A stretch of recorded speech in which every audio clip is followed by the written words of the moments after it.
Hi guys, welcome back to the channel. So today's video is going to be a little bit of an update on the videos I did a couple of weeks back with regards to Bovaer and freedom of information request. But before we're going to proceed with the information, guys, I wanted to say a huge thank you to many of you who've been going through that list that I published on a previous video, getting in touch with those farmers or the producers and actually confirming whether they are using or not using a Bovaer.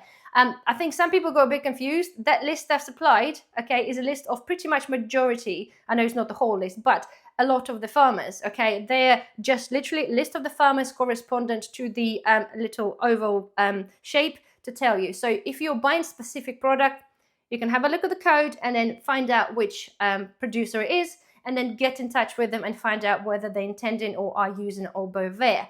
I had many emails and many messages on many of those videos saying that you guys been making an effort and writing letters to CEOs, getting in touch with Tesco, Sainsbury's, Marks and Spencer's, and many other companies, and I really appreciate it.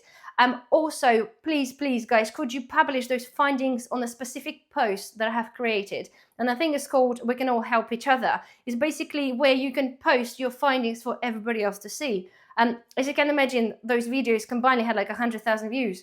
It's very difficult to then go through all these messages or the comments and find the people that you got in touch with. So if we have this in one area, okay, so please find this post under my channel and please post your findings there, because eventually, okay, I'll go through the effort and actually create a list of the people, all the farmers that you got in touch with, the ones confirmed that they're not intending to use the Bovaer. So, but honestly, guys, a huge thank you. It's been a tremendous effort on many of your behalf to go to this extent, trying to find which farmers are really good for us to use.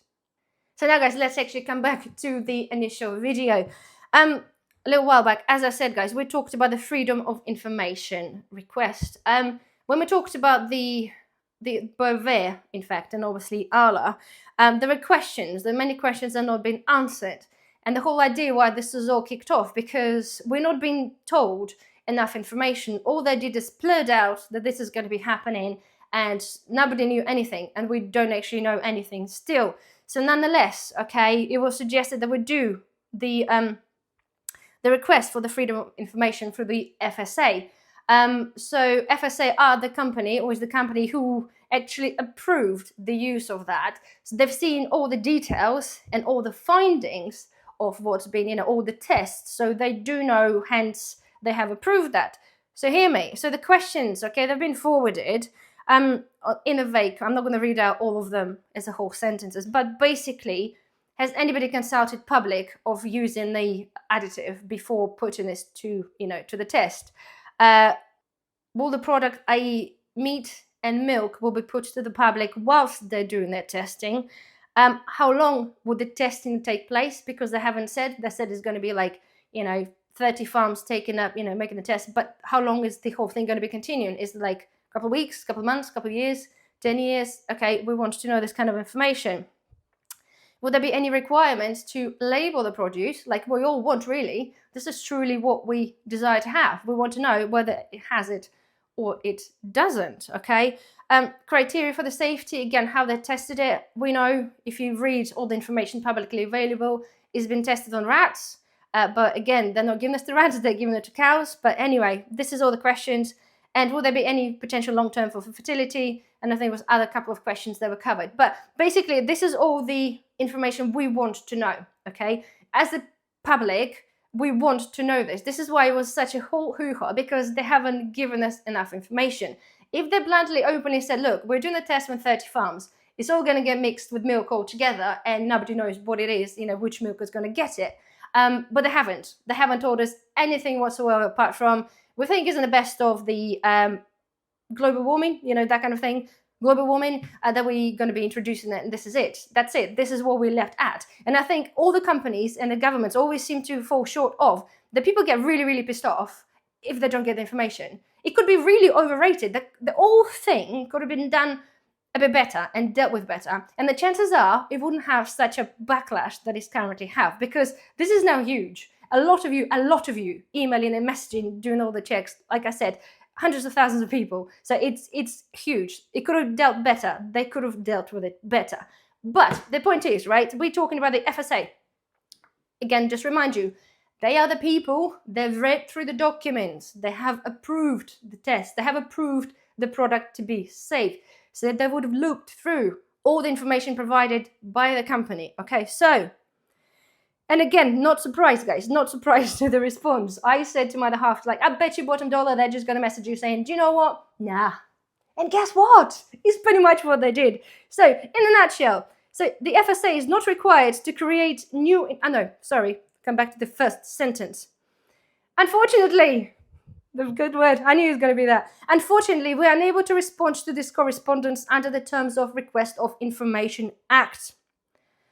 This is not an information request for the information because it doesn't fall within certain categories. Therefore, we consider this to be not valid. So my request, or other people's requests as well, were not valid. So FSA is not required to create new information or provide prospective answers to the questions that cannot be answered directly with held records. They're not required to create new information unless they have this on record. Well, they have this information. They have this on record. They have to have this on record to approve for this exact reason. That's the whole Freedom of Information Act works. You hold information, or you, in fact, ought to hold this information, then people can ask you questions, okay, under the Act. Well, they don't. Apparently, they do not hold this information. So, I said the Freedom of Information Act only applies to any recorded information which FSA already held at the time of your request. Request was a couple of weeks ago. No, sorry, 3 weeks ago, give or take, or maybe 4. And all this malarkey and the tests were done last year because that was approved to be used end of last year, October 2023. So that's a big gap in terms of the timeline where they, request and where they have the information.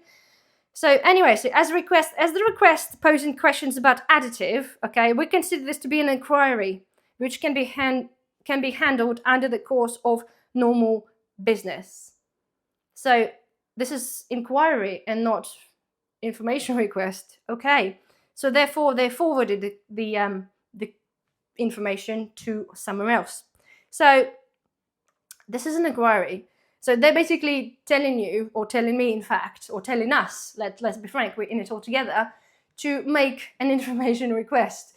So they want us to email Arla, for example, them, and then ask, or in fact, the company that actually does the Bovaer producing thing, and then email and then ask them for the information. Well, the information they would point you to, like they have so far, it's either like 5 pages of research and stuff that tells you it's safe.